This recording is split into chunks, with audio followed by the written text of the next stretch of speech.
From the Cronkite studios in downtown Phoenix, this is Cronkite News.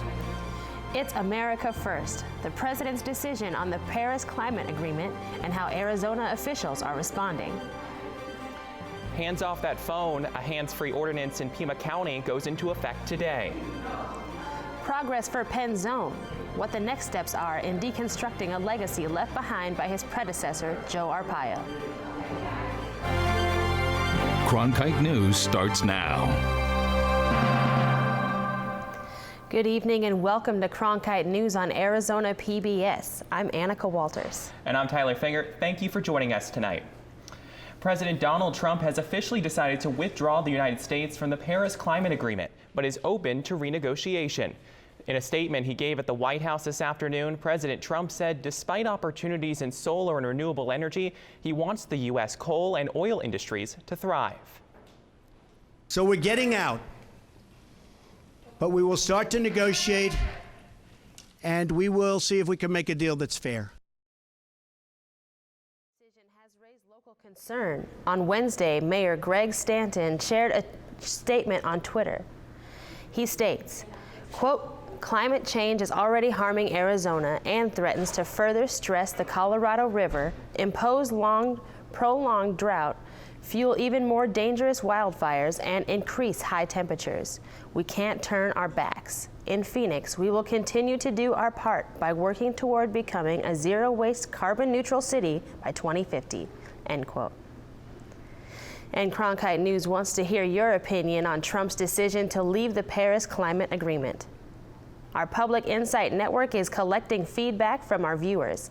Feel free to text Paris to 602-900-9457 or log on to cronkitenews.azpbs.org to share your thoughts on the president's decision to withdraw. As the weather heats up, the Border Patrol has a warning. Now is not the time to try to cross into the U.S. from Mexico. Today in Yuma, the Border Patrol demonstrated how it performs search and rescue operations. Agents highlighted the technology they use to find people in trouble. They also discussed the dangers to discourage those who might try to cross into the U.S. illegally.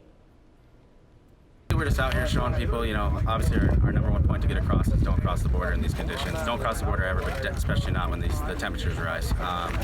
We just kind of wanted to show you how we operate, how a search and rescue evolution. One of the largest Latino advocacy organizations is back in Arizona. The National Council of La Raza will host its annual conference at the Phoenix Convention Center in July. The event will likely attract more than 4,000 people to discuss issues such as civil rights. The event is geared toward family-friendly activities. At a press conference, Mayor Greg Stanton praised the upcoming event and highlighted the economic contributions made by Latinos to the city of Phoenix. Congressman Ruben Gallego is back in the Valley this week while the House of Representatives is on recess. The congressman hosted an immigration forum in central Phoenix last night in an effort to make sure his constituents know their rights. At Osborne Middle School in Phoenix, just like during the school day, the goal was learning. It's a different world here now with the new administration, and we want to make sure that people are protected. The immigration information session was a chance for community members to ask questions about their rights. We have a lot of fear in the community right now that's leading to really bad decisions, and we want to make sure that we can dispel as much of those myths. Advocates use skits to show the audience how to handle situations involving law enforcement.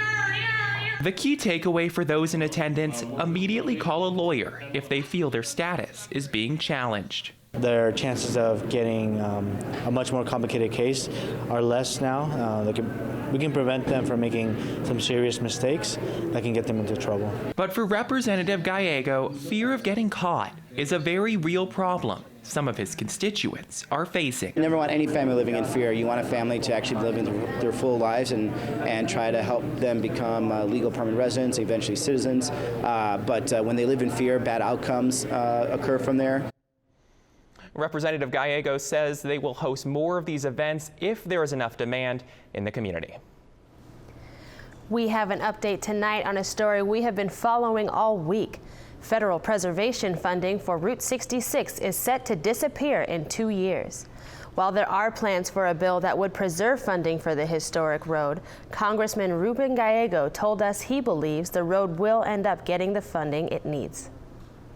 While it may be a risk, you're going to have a lot of people that are going to actually, both Democrat and Republicans, work together to make sure they renew the funding to keep that important piece of American heritage together. You may remember Representative Michelle Grisham from New Mexico says she will co-sponsor the bipartisan bill, which designates Route 66 as a National Historic Trail and sets aside money every year for preservation. Last April, new Maricopa County Sheriff Paul Penzone announced that he was shutting down Tent City, and just last week, the last of the tents were put away. Cronkite News reporter Patricio Espinosa was there, and today he tells us what life was like inside Tent City. One by one, the last of Tent City came down, a day many thought will never come. The stage that we're in now is the teardown. It is taking those structures down, bringing them down to the ground. Opened in 1993, Tent City was former Sheriff Joe Arpaio's creation, a place he once promised to never close down. At one point, more than 1,000 inmates were housed here. 52-year-old Tony Kersnarich was one of them. After a DUI in 2016, he ended up in Tent City. You had a lot of time to think, At night, you couldn't sleep as easy as you could with your own bed. You're in a bunk with a bunk above you or below you. This is it. We're talking about one tent, approximately about 28 beds, and here's pretty much where inmates, men and women, not all in the same tent, will spend their days outdoors. You wake up pretty much with the light. As soon as the sun comes up, you're up. 24 years have passed since the first tents went up. But in a matter of minutes, metal cutters easily took down the green canvas. The world this former inmate remembers, a place he says where only one thing kept him in check with reality, then and now. The watch reminds me of the time that I spent in Tent City. It's just a little reminder of my past, which I don't dwell on, but it's important that we learn from it. In Tent City, Patricio Espinosa, Cronkite News. More than 700 inmates have already been moved to different facilities across the county. And Sheriff Penzone says the shutdown of Tent City would save about $4.5 million to taxpayers. Money he wants to reinvest in new programs for inmates and better salaries for his deputies. For drivers in Pima County, picking up your cell phone could get you pulled over by police. Starting today, a new ordinance goes into effect banning drivers from using any electronic device while behind the wheel. And it isn't just texting. Any cell phone activity falls under the ban. For now, drivers who violate the ban have a 60-day grace period. During this time, deputy sheriffs will give a written notice and an education pamphlet for violators. Some cities like Tucson have already put into effect similar hands-free laws. Tomorrow marks the start of Safety Week for all-terrain drivers. The ATV Safety Institute and the Arizona Game and Fish Department will offer free training courses. Classes will be offered at the Ben Avery Shooting Facility in North Phoenix for both new and experienced drivers. The course is designed to decrease driving injuries in the state. For more information, you can visit atvsafety.org. A Glendale student has been training for months to spell her way up to the Scripps National Spelling Bee. Coming up on Cronkite News, Penda Ba shares her experience representing Arizona in the National Spelling Bee. And ASU students are on the move, making a difference where they can. How these students are helping the Sun Devil community grow. Of the CBS Evening News. In our changing media landscape, it is crucial for journalism education to ensure a commitment to the truth, unbiased reporting, strong ethics, unwavering fairness, and above all else, accuracy. These are the hallmarks of ASU's Walter Cronkite School of Journalism and Mass Communication. It's a place where students can innovate and transform the news industry while always upholding the values of the school's namesake. The Cronkite School at ASU, preparing the next generation for a stronger future of journalism. Discover so much more at azpbs.org/schedule, where it's easier than ever to find out what's on Arizona PBS. Access interactive digital and printable program guides, repeat times, and full episode descriptions. Watch program previews of best bets for the coming week. Search by title to find your favorite shows. You can even add programs to your calendar and get email reminders when they're about to start. It's easier than ever to find out what's on Arizona PBS. Discover so much more at azpbs.org/schedule. When you want to be more connected, friend us on Facebook, follow us on Twitter, watch us online.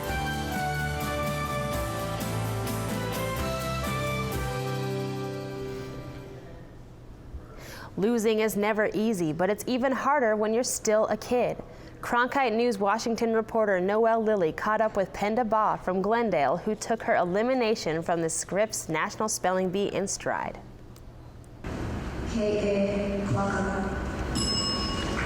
Every year, students journey from across the country to compete in the Scripps National Spelling Bee. For 13-year-old Penda Baugh of Glendale, that journey ended last night. Well, I didn't feel that confident. I scored and I saw that I got some of them right, so then I got a little brighter, but I don't think I did well enough. Sequestration was the word that Penda Baugh spelled correctly at the 2017 Scripps National Spelling Bee.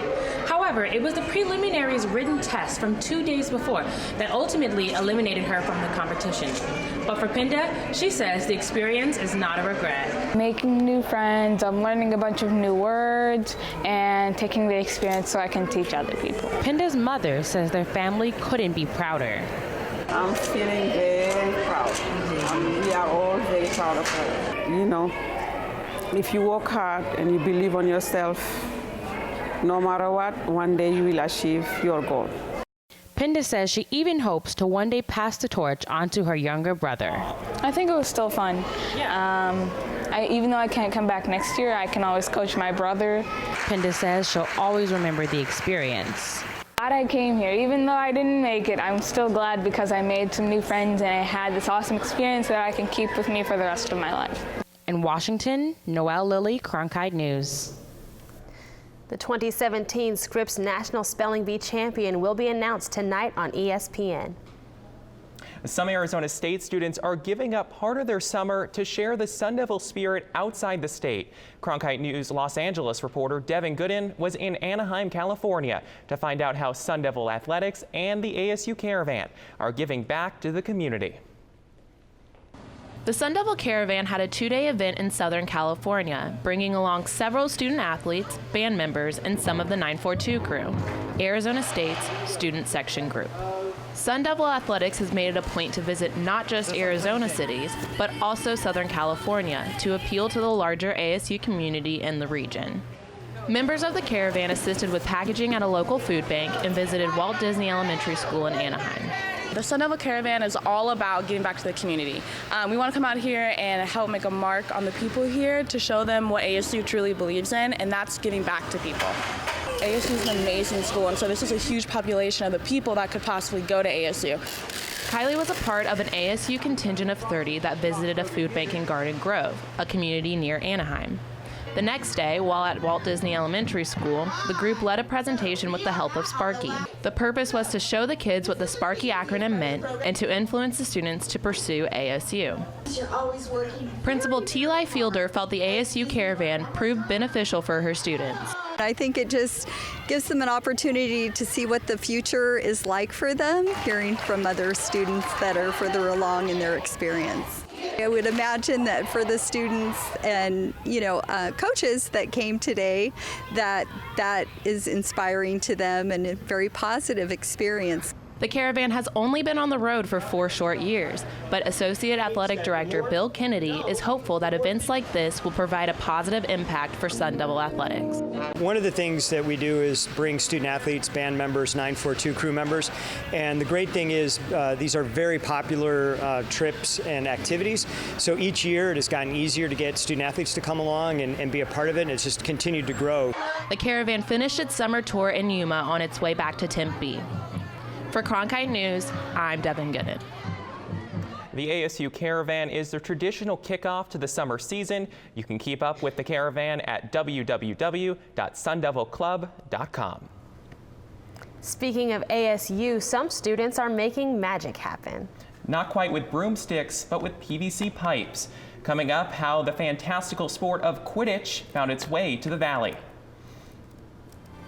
It's a beautiful day in the Valley today. Your 7-day forecast coming up.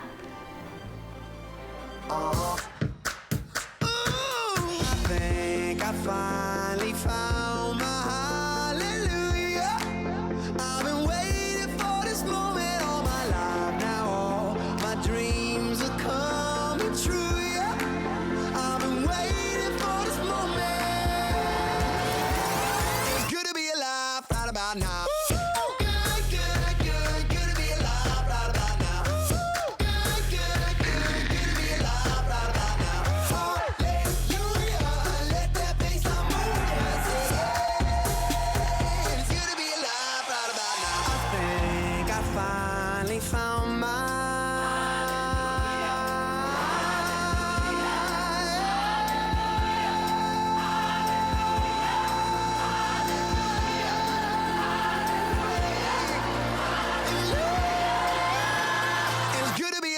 Right about now.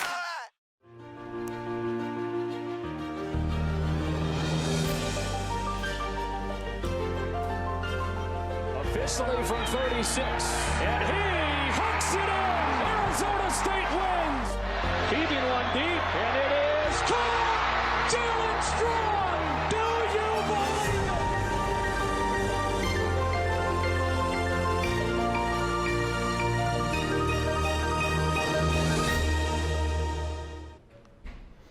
New research shows the interest in electric and hybrid cars is on the rise. Alexis Arms shows us what's driving the increase. Gas prices have fallen 40% lower than 5 years ago, but according to a recent study done by AAA, more than 30 million Americans are likely to buy an electric car for their next vehicle.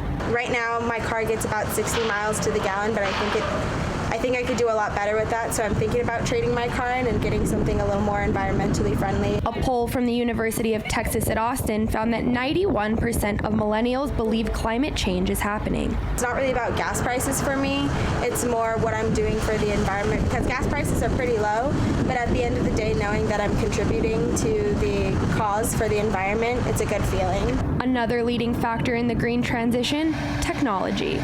Look at millennials. They love this technology. They're early adopters of it, and they want it in their next car.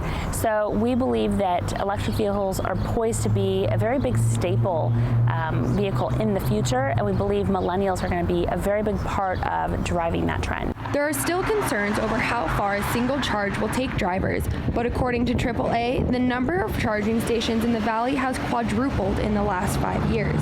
They also say that the average round-trip commute is about 31 miles, well within the vehicle's 100-mile range. If you are in the market for a car, it's not a bad idea to take a look at one.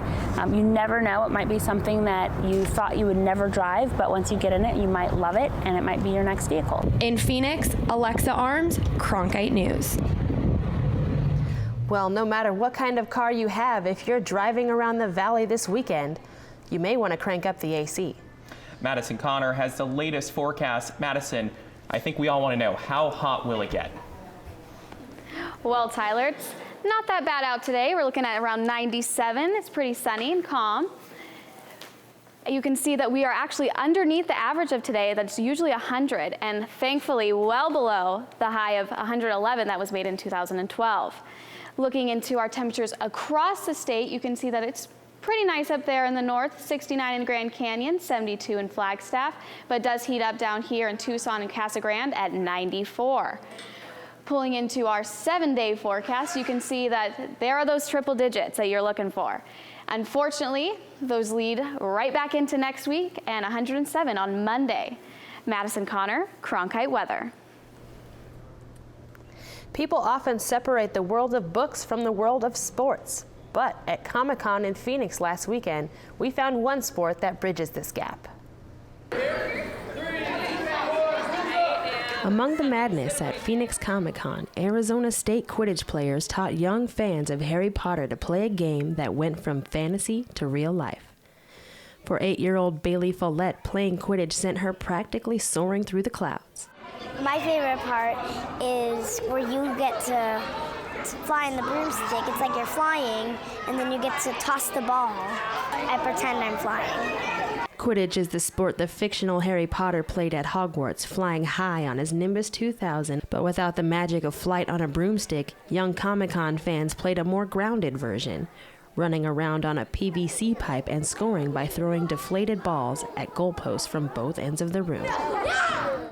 Of course, people of all shapes and sizes and ages love to enjoy Comic-Con, but McKenna Baum, captain of the ASU Quidditch team, tells me a specific reason why she's here. And we kind of spread it as a sport, you know, and let them know, because a lot of these kids have so much fun, and like I'm sure we're gonna see them again. Like we do see people like, you know, coming back, and we've even gotten players like on our team from this sort of thing. So it's really like, I think I like people's reactions the best out of everything, because we say it and they're like, you play what? ASU's had a club Quidditch team since 2009 and is a part of U.S. Quidditch, serving more than 4,000 athletes on almost 200 teams nationwide. According to usquidditch.org, there are 153 collegiate Quidditch teams, including Arizona State. Saturday, June 3rd, marks the death of a legend. Muhammad Ali left quite the mark on the face of boxing. Coming up on Cronkite News, we take a look back at Ali's impact on the Valley.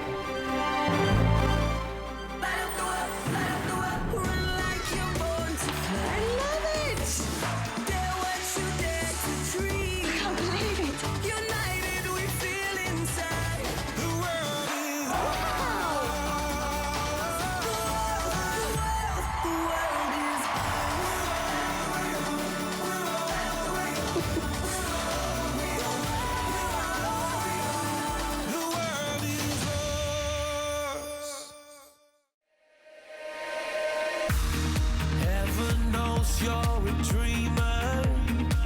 Don't hide it from anyone.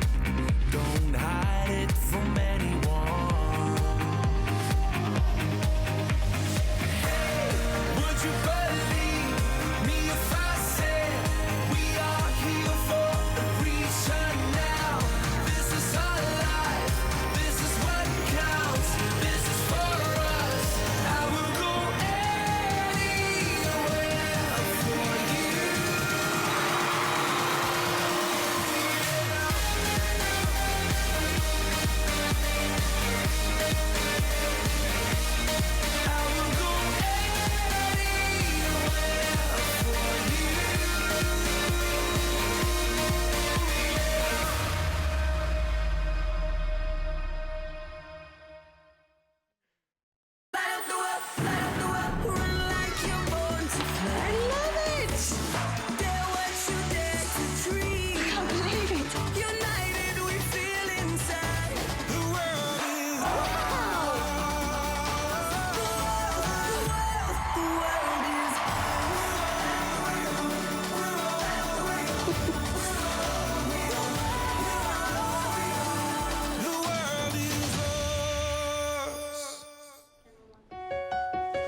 Possibilities. Your day is filled with them. Reach up, energy in the fingertips, collapse. TV played Downton Abbey. And PBS helps everyone discover theirs.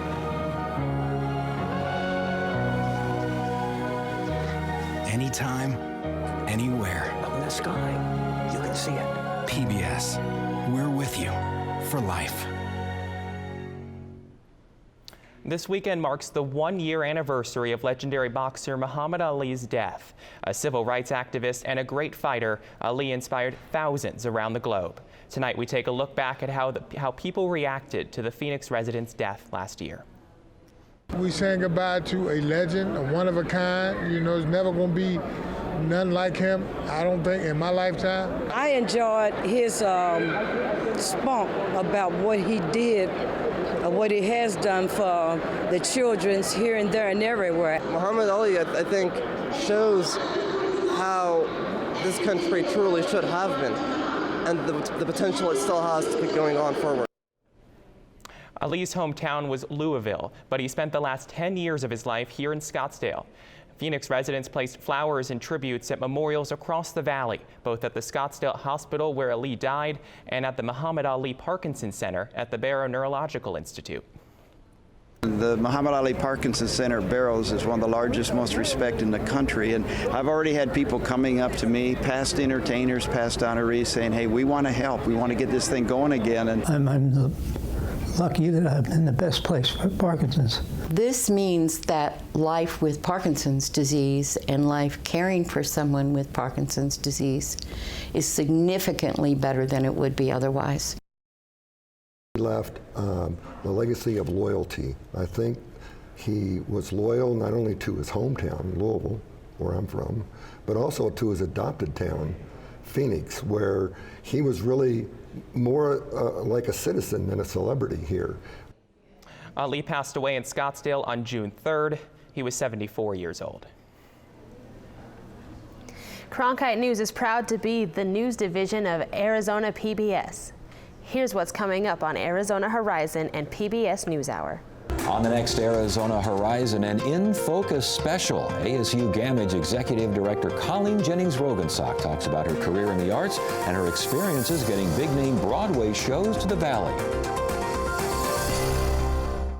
I'm Judy Woodruff on the next NewsHour, making sense of what happens to cities when they become too expensive for the middle class to live there. That's Thursday on the PBS NewsHour. That's it for Cronkite News tonight. Thanks for joining us. For top Arizona stories anytime, go to our website, cronkitenews.azpbs.org.